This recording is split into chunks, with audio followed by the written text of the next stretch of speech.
ये देखो, जो विपक्ष का आरोप है इस पे विस्तृत रूप से कल भी जो है वो सदन में चर्चा हुई है और मुख्यमंत्री जी ने भी और मैंने भी जो है विस्तृत रूप से जवाब दिया है।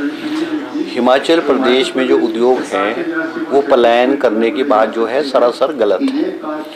इक्का दुक्का जो उद्योग है वो समय समय पर जब उनके इंसेंटिव्स हैं, उनको जो फैसिलिटीज़ दी जाती थी, वो जब पूरी हो जाती है तो वो इक्का दुक्का उद्योग हिमाचल प्रदेश में पिछले कई वर्षों से समय समय पे चले जाते हैं।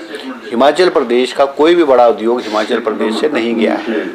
और अभी पिछले 1.25 साल से जब से कांग्रेस की सरकार बनी है, हमने लगभग कोई MOUs जो हैं सिंगल विंडो क्लियरेंस के थ्रू जो है लगभग कोई 6,000 करोड़ के MOU साइन किए हैं, जिनमें से बहुत सारे उद्योगों ने काम करना भी जो है वो आरंभ कर दिया है। अभी हम जो है, मैं मुंबई में फार्मा हब समिट मुंबई में पिछले साल हुआ था, मैं वहाँ गया था। हमने लगभग 3,000 करोड़ के MOU मुंबई में भी साइन किए हैं और लोग हिमाचल प्रदेश में आना चाहते हैं। अभी मैं दुबई, हम एक इंडस्ट्री का अरब हेल्थ समिट दुबई में लगा था, वहाँ हम गए। हमने दुबई में भी जो है 2800 करोड़ रुपए के जो है वो MOU साइन किए हैं, जो बाकायदा ये जो है यहाँ ये रिपोर्ट है, हमारी जो टूर की रिपोर्ट है उसमें है, आप ये देख सकते हैं। Theon pharma limited 125 crore MOU sign हुआ है। Global organisation 300 crore electrical vehicles का। Torque pharmaceuticals 200 crore API unit bulk drug park में लगाने को तैयार है वो। इनोवा क्राफ्ट लिमिटेड 400 करोड़, ये भी API यूनिट है, ये बल ड्रग पार्क में लगाने को तैयार है।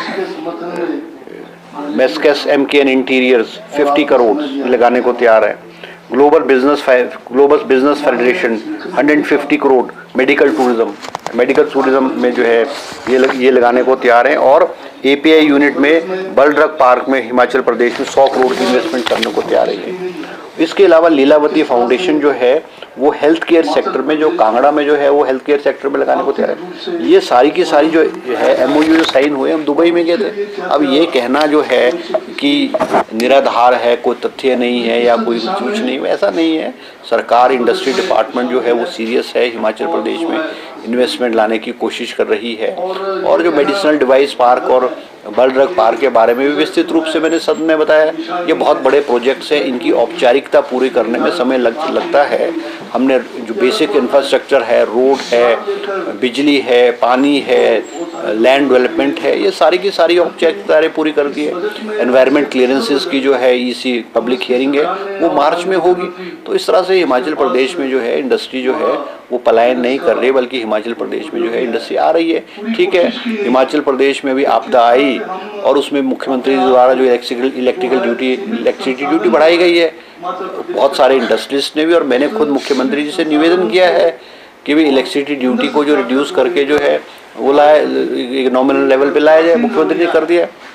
कुछ लोगों को जिनको इंडस्ट्रियल पॉलिसी के तहत हम इलेक्ट्रिसिटी ड्यूटी नहीं बढ़नी थी, वो भी विड्रॉ कर दिया सरकार ने। उसको विड्रॉ करके जो है उसकी बहाली कर दी गई। तो ये तथ्य जो है राजनीति से प्रेरित है, इसमें कोई इन तथ्यों में कोई ऐसी बात नहीं है।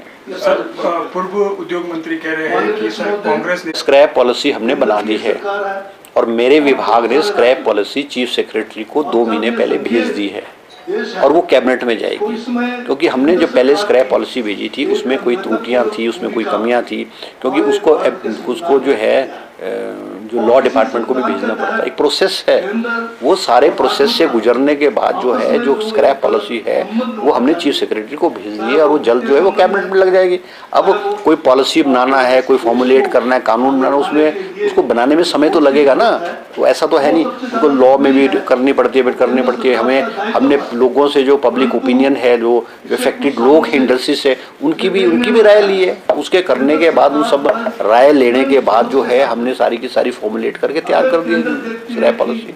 और मुझे उम्मीद है कि नेक्स्ट जो कैबिनेट मीटिंग होगी उसमें हम स्क्रैप पॉलिसी को भी पास कराएंगे, ताकि क्योंकि स्क्रैप एक ऐसा अनऑर्गेनाइज्ड ऑर्गेनाइजेशन है जिसका कोई पता नहीं है कि स्क्रैप कितने का स्क्रैप है। मगर हमारा मानना है, जो डिपार्टमेंट का मानना है कि स्क्रैप जो है वो कम से कम 100 करोड़ रुपए से लेकर के 1000 करोड़ रुपए के बीच में है।